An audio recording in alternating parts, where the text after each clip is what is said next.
मित्रों, मैं शिवम सुमन जीएस परिवार में आप सभी विद्यार्थियों का स्वागत करता हूं। जो विद्यार्थी नए हैं वो चैनल को सब्सक्राइब करें तथा पुराने विद्यार्थी चैनल को अधिक से अधिक शेयर करें। हम विज्ञान के इस टॉपिक में पढ़ने जा रहे हैं उत्सर्जन तंत्र। देखिए, उत्सर्जन तंत्र को हम यहाँ पर पूरी तरीके से कंप्लीट करेंगे, तो जुड़े रहें हमारे साथ और अपने मित्रों को भी आमंत्रित करें। तो हम बढ़ते हैं वीडियो की ओर। देखिए, उत्सर्जन तंत्र की यदि हम बात करें तो उत्सर्जन तंत्र का प्रमुख कार्य क्या होता है? मानव शरीर से अपशिष्ट पदार्थों को बाहर निकालना। मानव शरीर से अपशिष्ट पदार्थों को बाहर निकालने की प्रक्रिया ही उत्सर्जन कहलाती है और इसी को हम कहते हैं उत्सर्जन तंत्र। उत्सर्जन तंत्र के अंतर्गत हमारे शरीर के कुछ महत्वपूर्ण अंग आते हैं। उनमें यदि देखोगे आप तो पहला आता है आपका वृक्क अर्थात किडनी, फेफड़े लंग्स, त्वचा स्किन, यकृत लीवर, बड़ी आंत या लार्ज इंटेस्टाइन। अब देखिए इनका काम क्या होता है। वृक्क अर्थात किडनी के जब हम भोजन को ग्रहण करते हैं, भोजन में काफ़ी सारे पोषक पदार्थ होते हैं। इन सभी पोषक पदार्थों का डाइजेशन होने के बाद छोटी आंत में इनका अंतिम पाचन होता है। छोटी आंत से पचे हुए भोजन के अपशोषण का कार्य रक्त अर्थात ब्लड करता है। ब्लड हमारे पूरे शरीर में इन पोषक पदार्थों को पहुंचाने का कार्य करता है। लेकिन इन्हीं पोषक पदार्थों में कुछ अपशिष्ट पदार्थों की मात्रा आ जाती है, जिनको दूर करने के लिए रक्त किडनी में जाता है और किडनी में रक्त के फिल्टर का काम होता है और इस तरीके से वृक्क उत्सर्जी अंग के रूप में काम करता है। ठीक है। लंग्स फेफड़े की यदि बात करें, जो आप ऑक्सीजन को ग्रहण करते हो, CO2 को रिलीज करते हो, तो ये घुलती किस में? रक्त में। तो ऑक्सीजन और CO2 दोनों को अलग अलग करना, ये काम किसका होता है? आपका लंग्स से यानी कि फेफड़े का होता है। तो ऑक्सीजन युक्त रक्त को तो वो संपूर्ण शरीर में भेज देता है, लेकिन उसी रक्त में से CO2 को बाहर निकालता है और बाहर भेज देता है कौन? लंग्स। त्वचा अर्थात स्किन। यदि हम त्वचा की बात करें तो मानव शरीर की त्वचा पर दो प्रकार की ग्रंथियां पाई जाती हैं। एक है आपकी स्वेट अर्थात श्वेत ग्रंथियां, जो मानव शरीर की त्वचा से पसीने को बाहर निकालती हैं। एक होती है आपकी सीबम ग्लैंड्स। सीबम ग्लैंड्स तेलीय ग्रंथियों के रूप में कार्य करती है। ये मानव शरीर से तेल को बाहर निकालती है। ठंड के समय आपने जैसा कि देखा होगा, होठ हमारे फटने लगते हैं। सर्वप्रथम होठ फटते हैं, कारण यही है। होठ और आपके जो एड़ी वगैरह होती है, यहाँ पर तेलीय ग्रंथियाँ नहीं पाई जाती। लीवर, यदि हम यकृत की बात करें तो यकृत भी क्या करता है? मानव शरीर में अमोनिया की जो अधिकतम मात्रा होती है, हमारी बॉडी में आवश्यकता से अधिक मात्रा में किसी भी वस्तु के होने पर हानिकारक प्रभाव पड़ते हैं, तो उसी अमोनिया को यूरिया में परिवर्तित करता है यकृत। और यूरिया के यूरिन के फॉर्म में मूत्राशय से मूत्र के रूप में शरीर से बाहर आता है। ठीक है। यूरिया यूरिन के फॉर्म में मूत्र मार्ग से बाहर आता है और रिलीज करता है कौन? यकृत। ये काम करता है बढ़ी हुई अमोनिया की मात्रा को यूरिया में बदलना। ठीक है। अब देखिएगा जरा, यूरिन का हल्का पीला रंग होता है यूरोक्रोम के कारण। ठीक है। पीएच मान होता है इसका 6, स्वभाव होता है अम्लीय और हल्का पीला रंग होता है यूरोक्रोम के कारण। ठीक है, क्लियर हुआ। अब साथ में देखोगे तो यूरिन में अर्थात मूत्र में कुछ समय पश्चात गंध आने लगती है। तो कारण क्या होता है? यूरिया अमोनिया में बदल जाता है ऑक्सीजन से क्रिया करने के पश्चात। और लार्ज इंटेस्टाइन की यदि हम बात करें तो इसका तो आपको क्लियर होगा, जो छोटी आंत के बाद कुछ मल पदार्थ बचते हैं वो बड़ी आंत में जाते हैं और एनएस से शरीर से बाहर निकल जाते हैं। तो प्रश्नों को भी हम कवर करेंगे, आगे बढ़िएगा। देखिए, क्वेश्चन है आपका, गुर्दे अर्थात किडनी।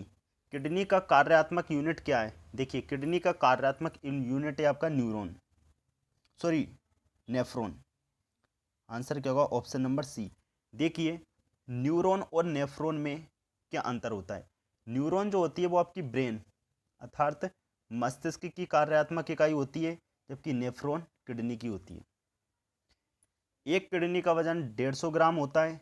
मानव शरीर के अंदर कितनी किडनी होती है? आपकी 2 किडनी होती है और इसकी कार्यात्मक इकाई क्या है? नेफ्रॉन है। और न्यूरॉन किसकी? आपकी मस्तिष्क की है। देखिए, ये आपको संरचना दिख रही होगी, ये किडनी की है। इस प्रकार से एक किडनी ये रही आपकी और एक किडनी ये है। ठीक है। किडनी के दो भाग होते हैं। जो आपको ये किडनी दिख रही है, इसी किडनी के दो भाग होते हैं। देखिएगा, किडनी दो भागों में विभाजित रहती है। बाहरी भाग इसका कोर्टेक्स कहलाता है, और जो इस प्रकार से ये जो संरचना आपको दिख रही है ये कहलाता है मेडुला। तो किडनी के दो भाग होते हैं, कोर्टेक्स और मेडुला। क्लियर हुआ? इसी के साथ देखोगे तो इसमें एक आपको नीली प्रकार की ये नलियां दिख रही होंगी, और एक आपको रेड कलर की ये लाल कलर की नलियां दिख रही होंगी। ठीक है, अब देखिएगा इनमें होता क्या है। तो एक होती है आपकी धमनी, एक होती है आपकी सिराएं। धमनी और सिराएं होती है, देखिएगा। ठीक है, तो आपको जो ब्लू कलर की दिख रही है ये आपकी सिराएं हैं, और ये आपकी धमनियाँ हैं, ये किडनी है। ठीक है, अब देखिए दोनों किडनियों से इस प्रकार से क्या आता है, यहाँ पर देखिएगा ये आपको नलियाँ दिख रही होंगी, ये ब्लेडर दिख रहा होगा, यहाँ पर मूत्र संचित होता है और इसके थ्रू ये बाहर निकल जाता है। ठीक है, इस पिक में और अच्छे से समझिएगा, ये आपको संरचना दिख रही है। एड्रिनल ग्रंथि की पोजीशन ये रही है। एड्रिनल ग्रंथि क्या करती है, जब आपका हार्ट बीट सडनली बंद हो जाए तो हार्ट बीट को वापस से पंप कराने का काम कौन करती है, एड्रिनल ग्रंथि ही करती है। ठीक है, और साथ में आप देखोगे जो अभी हमने बताया था आपको, ये होती है आपकी सिराएं और ये होती हैं आपकी धमनियाँ। ये धमनी जो है वो शुद्ध रक्त का काम करती है। ठीक है, और सिराएं अशुद्ध रक्त का काम करती है, और ये होती है वेना कावा। वीना कावा होती है, ये होती है अरोटा, जो डायरेक्ट आपकी जुड़ी होती है किससे, हार्ट से। अरोटा हार्ट से रक्त लेकर के ये यहाँ पर आ जाती है। ठीक है, क्लियर हुआ? और ये आपको मूत्राशय दिख रहा होगा, ये मूत्र मार्ग दिख रहा होगा, ये आपको कोर्टेक्स मेडुला। ठीक है, आगे बढ़ते हैं। मूत्र के स्त्रावण को बढ़ाने वाली औषधि को क्या कहते हैं? तो आंसर होगा इसका ऑप्शन नंबर सी, डाईयूरेटिक। मूत्र के स्त्रावण को बढ़ाने वाली औषधि होती है आपकी ऑप्शन नंबर सी, डाईयूरेटिक। मूत्र का पीला रंग किसकी मौजूदगी के कारण होता है? तो आंसर होगा आपका ऑप्शन नंबर डी, यूरोक्रोम। मूत्र का पीला रंग होता है यूरोक्रोम के कारण। पीएच मान इसका 6 होता है, हल्का पीला रंग होता है, स्वभाव इसका अम्लीय होता है। मूत्र बनता है, तो मूत्र कहाँ पर बनता है? तो इसका आंसर होगा आपका संग्राहक वाहिनियों में। संग्राहक वाहिनियाँ। ठीक है, अब देखिएगा मूत्र के स्त्रावण को बढ़ाने वाली औषधि अभी हमने चर्चाएं की थी, डायूरेटिक होती है। मूत्र का पीला रंग यूरोक्रोम के कारण होता है। और देखिए शुद्धिकरण की जो प्रक्रिया होती है, उस शुद्धिकरण की प्रक्रिया को यदि कृत्रिम रूप से कराया जाए तो इस प्रक्रिया को कहते हैं डायलिसिस की प्रक्रिया। याद रखिएगा, अति महत्वपूर्ण है। डायलिसिस क्या होता है? कृत्रिम रूप से रक्त को शुद्ध करना। निम्न में से कौन सा घटक मूत्र का सामान्य असामान्य घटक है? देखिएगा, मूत्र के दो असामान्य घटक होते हैं। एक तो है आपका ऑप्शन नंबर, इसका आंसर होगा ऑप्शन नंबर डी, कीटोन निकाय। एक और होता है जो आपका एल्ब्यूलिन, एल्ब्यूमिन। ये भी आपका एक असामान्य घटक होता है। तो मूत्र के दो असामान्य घटक होते हैं, कीटोन निकाय और एल्ब्यूमिन। ठीक है, देखिएगा यहाँ पर देखिएगा इसका पीला रंग, यानी कि मूत्र का पीला रंग यूरोक्रोम के कारण होता है। मूत्र के सामान्य और असामान्य घटक के नाम बिल्कुल आप क्लियर तरीके से याद रखिएगा, प्रश्न यहाँ से बिल्कुल पूछे जाते हैं। मूत्र के दो असामान्य घटक कौन सा है? आपका कीटोन है, और एक कौन सा है? एल्ब्यूमिन है।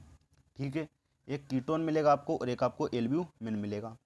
सामान्य घटक की यदि हम चर्चाएं करें तो जल मिलेगा, लवण मिलेगा, यूरिया और यूरिक अम्ल। सबसे कम मात्रा में होता है आपका यूरिक अम्ल। जल, लवण, यूरिया, यूरिक अम्ल। सबसे ज़्यादा जल होता है, सबसे कम यूरिक अम्ल होता है। ये सामान्य घटक होते हैं। सुनिएगा, निम्न में से वे अंग कौन सा है जिसमें पानी, वसा तथा विभिन्न अपचय अपशिष्ट उत्सर्जित होते हैं? तो इसका आंसर होगा ऑप्शन नंबर ए, वृक्क।